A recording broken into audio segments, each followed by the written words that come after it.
Pada hari yang ketiga, Ester mengenakan pakaian ratu, lalu berdirilah ia di pelataran dalam istana raja, tepat di depan istana raja. Raja bersemayam di atas tahta kerajaan di dalam istana, berhadapan dengan pintu istana itu. Ketika raja melihat Ester sang ratu berdiri di pelataran, berkenanlah raja kepadanya, sehingga raja mengulurkan tongkat emas yang di tangannya ke arah Ester. Lalu mendekatlah Ester dan menyentuh ujung tongkat itu. Tanya raja kepadanya, "Apa maksudmu, hai Ratu Ester, dan apa keinginanmu? Sampai setengah kerajaan sekalipun akan diberikan kepadamu." Jawab Ester, "Jikalau baik pada pemandangan raja, datanglah kiranya raja dengan Haman pada hari ini ke perjamuan yang diadakan oleh hamba bagi raja." Maka titah raja, "Suruhlah Haman datang dengan segera, supaya kami memenuhi permintaan Ester."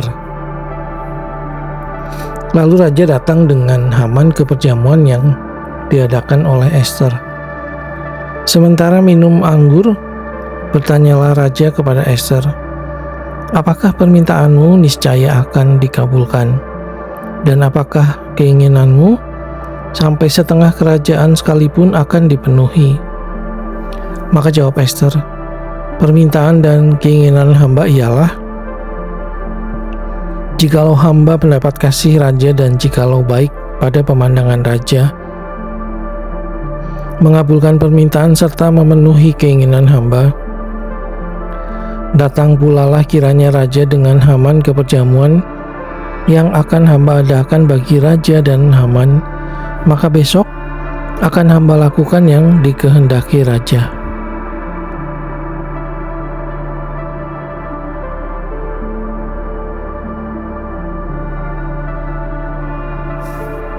Pada hari itu keluarlah Haman dengan hati riang dan gembira. Tetapi ketika Haman melihat Mordekai ada di pintu gerbang istana raja, tidak bangkit dan tidak bergerak menghormati dia, maka sangat panaslah hati Haman kepada Mordekai. Tetapi Haman menahan hatinya. Lalu pulanglah ia ke rumahnya dan menyuruh datang sahabat-sahabatnya dan Zeres istrinya. Maka Haman menceritakan kepada mereka itu besarnya kekayaannya, banyaknya anaknya laki-laki, dan segala kebesaran yang diberikan raja kepadanya, serta kenaikan pangkatnya di atas para pembesar dan pegawai raja. Lagi kata Haman, tambahan pula tiada seorang pun diminta oleh Ester sang ratu untuk datang bersama-sama dengan raja ke perjamuan yang diadakannya, kecuali aku. Dan untuk besok pun aku diundangnya bersama-sama dengan raja. Akan tetapi semuanya itu tidak berguna bagiku selama aku masih melihat si Mordekai, si Yahudi itu, duduk di pintu gerbang istana raja. Lalu kata Zeres istrinya dan semua sahabatnya kepadanya, "Suruhlah orang membuat tiang yang tingginya 50 hasta dan persembahkanlah besok pagi kepada raja, supaya Mordekai disulahkan orang pada tiang itu. Kemudian dapatlah engkau dengan bersukacita pergi bersama-sama dengan raja ke perjamuan itu." Hal itu dipandang baik oleh Haman, lalu ia menyuruh membuat tiang itu.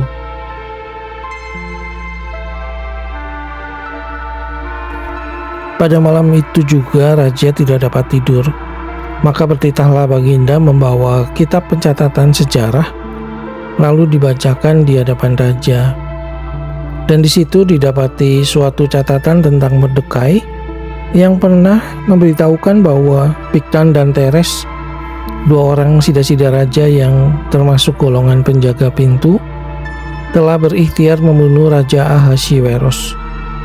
Maka bertanyalah raja, kehormatan dan kebesaran apakah yang dianugerahkan kepada Mordekai oleh sebab perkara itu?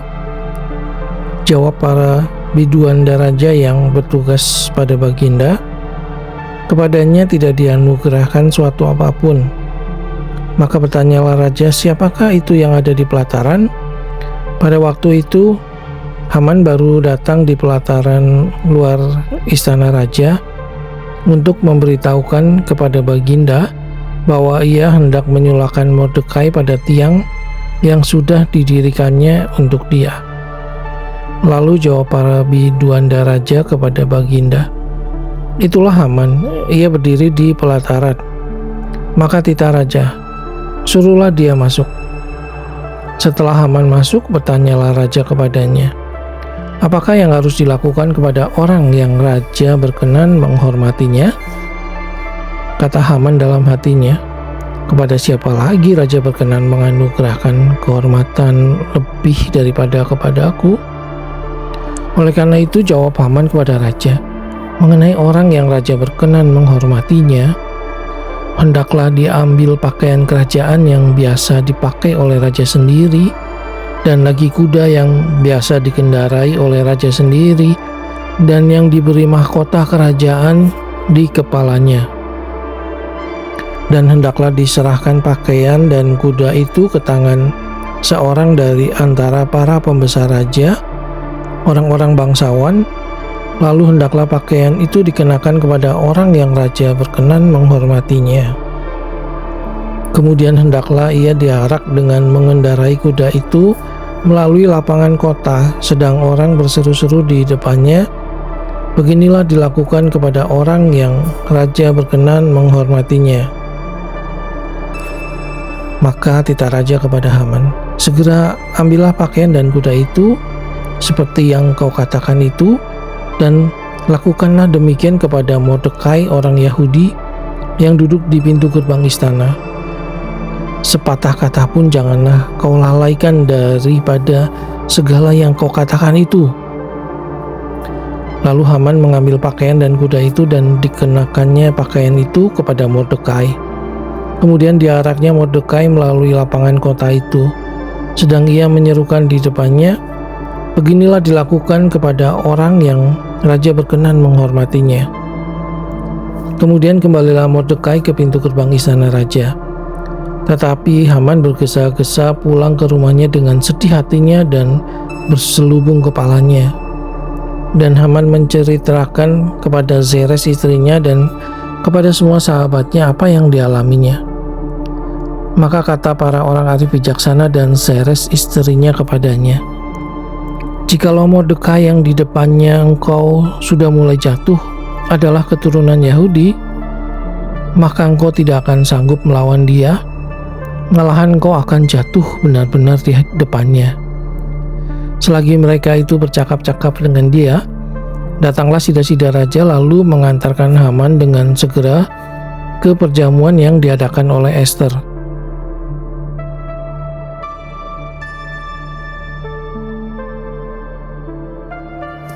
Datanglah raja dengan Haman untuk dijamu oleh Ester sang ratu. Pada hari yang kedua itu, sementara minum anggur, bertanyalah pula raja kepada Ester, apakah permintaanmu, hai Ratu Ester, niscaya akan dikabulkan, dan apakah keinginanmu sampai setengah kerajaan sekalipun akan dipenuhi?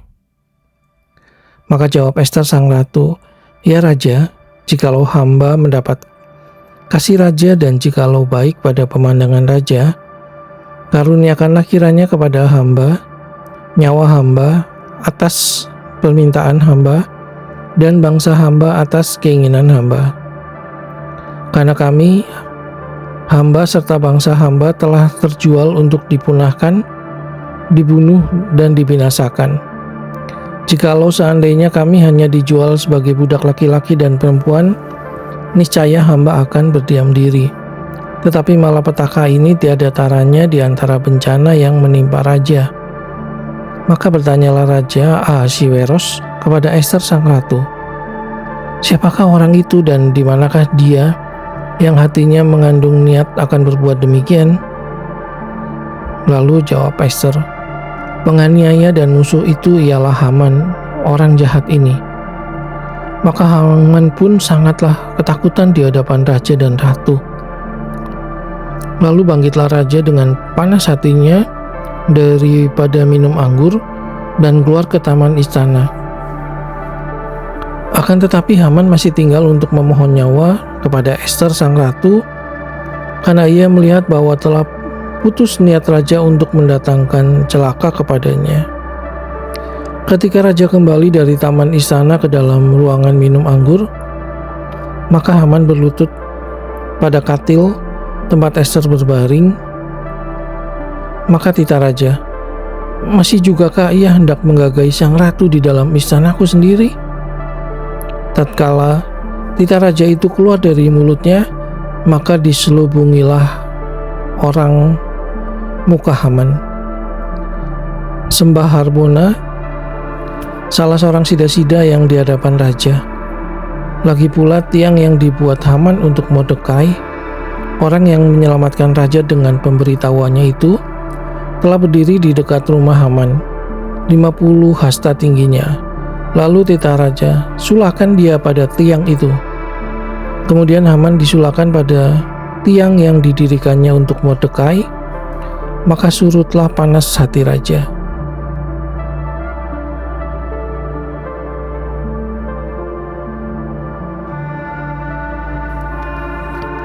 Pada hari itu juga, Raja Ahasveros mengaruniakan harta milik Haman, seteru orang Yahudi, kepada Ester sang ratu. Dan Mordekai masuk menghadap raja, karena Ester telah memberitahukan apa pertalian Mordekai dengan dia.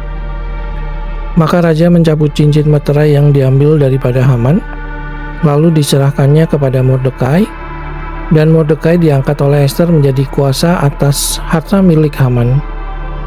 Kemudian Ester berkata lagi kepada raja sambil sujud pada kakinya dan menangis memohon karunia-Nya supaya dibatalkannya maksud jahat Haman orang Agag itu, serta rancangan yang sudah dibuatnya terhadap orang Yahudi. Maka raja mengulurkan tongkat emas kepada Ester. Lalu bangkitlah Ester dan berdiri di hadapan raja, serta sembahnya, jikalau baik pada pemandangan raja dan jikalau hamba mendapat kasih raja. Dan hal ini kiranya dipandang benar oleh raja dan raja berkenan kepada hamba, maka hendaklah dikeluarkan surat titah untuk menarik kembali surat-surat yang berisi rancangan Haman bin Hamedata orang Agag itu, yang ditulisnya untuk membinasakan orang Yahudi di dalam semua daerah kerajaan.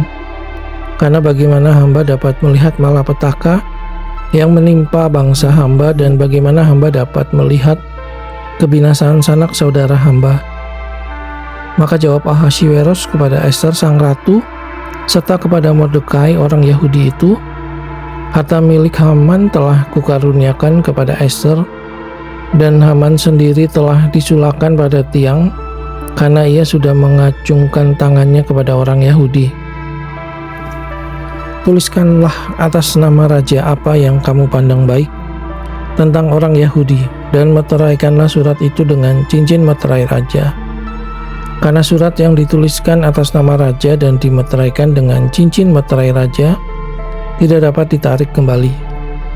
Pada waktu itu juga dipanggillah para panitera raja dalam bulan yang ketiga, yakni bulan Siwan, pada tanggal 23, dan sesuai dengan segala yang diperintahkan Mordekai, ditulislah surat kepada orang Yahudi dan kepada para wakil pemerintah, para bupati dan para pembesar daerah dari India sampai ke Ethiopia, 127 daerah, kepada tiap-tiap daerah menurut tulisannya dan kepada tiap-tiap bangsa menurut bahasanya, dan juga kepada orang Yahudi menurut tulisan dan bahasanya.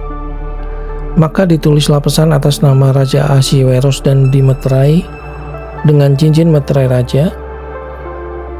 Lalu dengan perantaraan pesuruh-pesuruh cepat yang berkuda, yang mengendarai kuda kerajaan yang tangkas, yang diternakan di pegudaan, demikianlah surat-surat yang isinya, raja mengizinkan orang Yahudi di tiap-tiap kota untuk berkumpul dan mempertahankan nyawanya, serta memunahkan, membunuh atau membinasakan segala tentara, bahkan anak-anak dan perempuan-perempuan dari bangsa dan daerah yang hendak menyerang mereka, dan untuk merampas harta miliknya. Pada hari yang sama di segala daerah Raja Ahasweros, pada tanggal 13 bulan yang ke-12 yakni bulan Adar, salinan pesan tertulis itu harus diundangkan di tiap-tiap daerah, lalu diumumkan kepada segala bangsa, dan orang Yahudi harus bersiap-siap untuk hari itu akan melakukan pembalasan kepada musuhnya. Maka dengan terburu-buru dan tergesa-gesa berangkatlah pesuruh-pesuruh cepat yang mengendarai kuda kerajaan yang tangkas itu. Atas titah raja dan undang-undang itu dikeluarkan di dalam benteng Susan. Dan Mordekai keluar dari hadapan raja dengan memakai pakaian kerajaan daripada kain ungu tua dan kain lenan, dengan memakai tajuk emas yang mengagumkan serta jubah daripada kain lenan halus dan kain ungu muda. Maka kota Susan pun bertempik soraklah dan bersukaria. Orang Yahudi telah beroleh kelapangan hati dan sukacita, kegirangan dan kehormatan. Demikian juga di tiap-tiap daerah dan di tiap-tiap kota, di tempat manapun titah dan undang-undang raja telah sampai, ada sukacita dan kegirangan di antara orang Yahudi dan perjamuan serta hari gembira, dan lagi banyak dari antara rakyat negeri itu masuk Yahudi, karena mereka ditimpa ketakutan kepada orang Yahudi.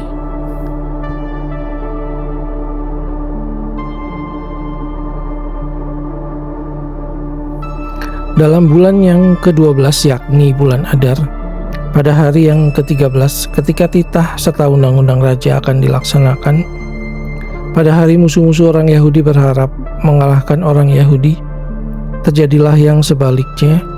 Orang Yahudi mengalahkan pembenci-pembenci mereka. Maka berkumpullah orang Yahudi di dalam kota-kotanya di seluruh daerah Raja Ahasweros untuk membunuh orang-orang yang berikhtiar mencelakakan mereka, dan tiada seorang pun tahan menghadapi mereka, karena ketakutan kepada orang Yahudi telah menimpa segala bangsa itu. Dan semua pembesar daerah dan wakil pemerintahan dan bupati serta pejabat kerajaan menyokong orang Yahudi, karena ketakutan kepada Mordekai telah menimpa mereka. Sebab Mordekai besar kekuasaannya di dalam istana raja, dan tersiarlah berita tentang dia ke segenap daerah, karena Mordekai itu bertambah-tambah besar kekuasaannya. Maka orang Yahudi mengalahkan semua musuhnya. Mereka memukulnya dengan pedang, membunuh dan membinasakannya.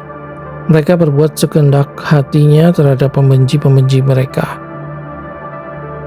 Di dalam benteng Susan saja orang Yahudi membunuh dan membinasakan 500 orang, juga Parsandata, Dalfon, Aspata, Porata, Adalia, Aridata, Parmasta, Arisai, Aridai, dan Waisata, ke-10 anak laki-laki Haman bin Hamedata, seteru orang Yahudi, dibunuh oleh mereka, tetapi kepada barang rampasan tidaklah mereka mengulurkan tangan. Pada hari itu juga jumlah orang-orang yang terbunuh di depan benteng Susan disampaikan ke hadapan raja. Lalu titah raja kepada Ester sang ratu. Di dalam benteng Susan saja orang Yahudi telah membunuh dan membinasakan 500 orang beserta ke-10 anak Haman. Di daerah-daerah kerajaan yang lain, entahlah apa yang diperbuat mereka, dan apakah permintaanmu sekarang niscaya akan dikabulkan, dan apakah keinginanmu lagi niscaya dipenuhi. Lalu jawab Ester, jikalau baik pada pemandangan raja, diizinkanlah kiranya kepada orang Yahudi yang di Susan untuk berbuat besok pun sesuai dengan undang-undang untuk hari ini, dan ke-10 anak Haman itu hendaklah disulakan pada tiang. Raja pun menitahkan berbuat demikian. Maka undang-undang itu dikeluarkan di Susan, dan ke-10 anak Haman disulakan orang. Jadi berkumpullah orang Yahudi yang di Susan pada hari yang ke-14 bulan Adar juga, dan dibunuhnyalah di Susan 300 orang, tetapi kepada barang rampasan tidaklah mereka mengulurkan tangan. Orang Yahudi yang lain yang ada di dalam daerah kerajaan berkumpul dan mempertahankan nyawanya serta mendapat keamanan terhadap musuhnya. Mereka membunuh 75.000 orang di antara pembenci-pembenci mereka, tetapi kepada barang rampasan tidaklah mereka mengulurkan tangan. Hal itu terjadi pada hari yang ke-13 dalam bulan Adar. Pada hari yang ke-14 berhentilah mereka, dan hari itu dijadikan mereka hari perjamuan dan sukacita. Akan tetapi orang Yahudi yang di Susan berkumpul baik pada hari yang ke-13, baik pada hari yang ke-14 dalam bulan itu. Lalu berhentilah mereka pada hari yang ke-15, dan hari itu dijadikan mereka hari perjamuan dan sukacita. Oleh sebab itu orang Yahudi yang di pedusunan, yakni yang diam di perkampungan, merayakan hari yang ke-14 bulan Adar itu sebagai hari sukacita dan hari perjamuan, dan sebagai hari gembira untuk antar mengantar makanan.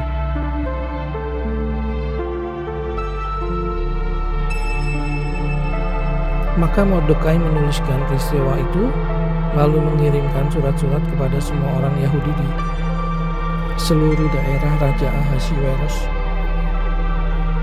baik yang dekat baik yang jauh, untuk mewajibkan mereka supaya tiap-tiap tahun merayakan hari yang ke-14 dan yang ke-15 bulan Adar, karena pada hari-hari itulah orang Yahudi mendapat keamanan terhadap musuhnya, dan dalam bulan itulah sukacita mereka berubah menjadi sukacita, dan hari perkabungan menjadi hari gembira. Dan supaya menjadikan hari-hari itu hari perjamuan dan sukacita, dan hari untuk antar mengantar makanan, dan untuk bersedekah kepada orang-orang miskin. Maka orang Yahudi menerima sebagai ketetapan apa yang sudah dimulai mereka melakukannya, dan apa yang ditulis Mordekai kepada mereka. Sesungguhnya Haman bin Hamedata orang Agag, seteru semua orang Yahudi itu, telah merancangkan hendak membinasakan orang Yahudi, dan dia pun telah membuang pur, yakni undi, untuk menghancurkan dan membinasakan mereka. Akan tetapi ketika hal itu disampaikan ke hadapan raja, maka dititahkannya lah dengan surat supaya rancangan jahat yang dibuat Haman terhadap orang Yahudi itu dibalikan ke atas kepalanya. Maka Haman beserta anak-anaknya disulahkan pada tiang.